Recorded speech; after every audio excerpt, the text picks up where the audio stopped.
baru-baru ni kecohkan pasal My Digital ID. Katanya wajib untuk semua urusan immigration.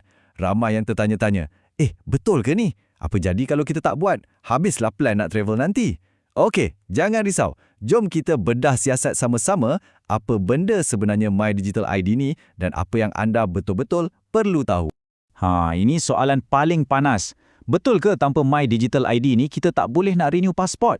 Atau lebih teruk lagi, sangkut dekat airport tak boleh terbang? Mimpi ngeri tu. Ini bukan lagi soal remeh, tapi satu kebimbangan yang sangat serius untuk ramai orang. Jom kita tengok apa ceritanya. Okey, pertama sekali sila hadamkan tarikh ni betul-betul. 15 Januari 2026. Boleh set reminder kat telefon siap-siap.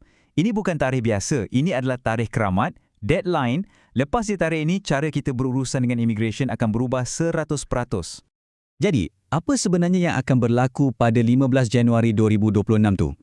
Senang cerita, ia adalah hari di mana My Digital ID secara rasminya bertukar status. Daripada satu pilihan, ia akan jadi satu kewajipan. Wajib ia untuk semua urusan imigrasi. Ini bukan cakap-cakap kedai kopi ya. Ini adalah pengumuman rasmi. Kerajaan akan guna satu sistem baru yang dipanggil MyNizer. Dan untuk log masuk ke sistem ni, setiap seorang daripada kita wajib ada My Digital ID. Jadi cara lama tu, kita boleh lupakan. Era baru dah nak mula. Okey, mesti ada yang pening sikit dengan istilah-istilah ni. MyNIIS, My Digital ID. Bunyi macam canggih kan? Tapi jangan risau, konsep dia sebenarnya mudah je.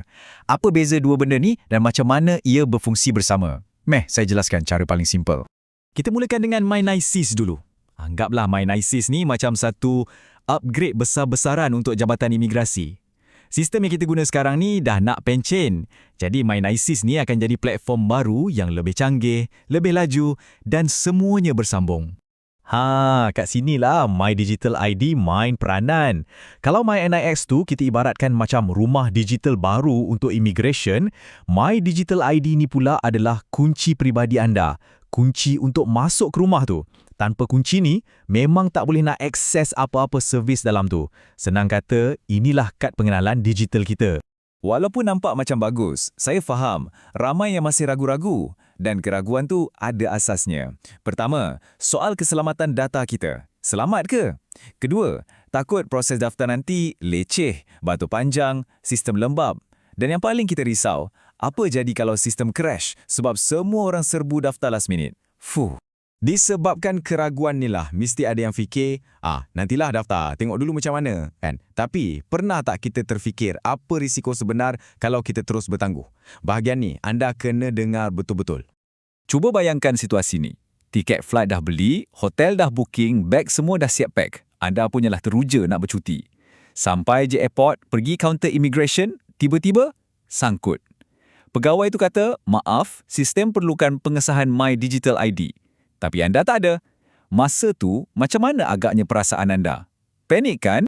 Dan kita pun tahu, lumrah sistem baru dekat Malaysia ni mesti akan ada sikit hiccup masa mula-mula kan?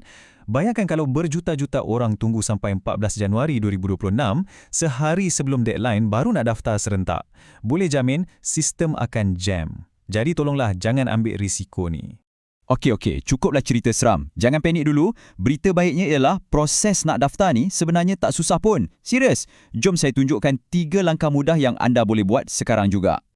Alright, langkah pertama, keluarkan telefon anda, pergi App Store atau Play Store dan cari aplikasi My Digital ID. Terus download. Langkah kedua, buka aplikasi tu dan daftar guna MyCard anda. Dan langkah ketiga yang terakhir, anda cuma perlu sahkan identiti. Sama ada pergi ke kios rasmi yang ada atau nanti bila dah ada, boleh buat online je melalui eKYC. Simple kan?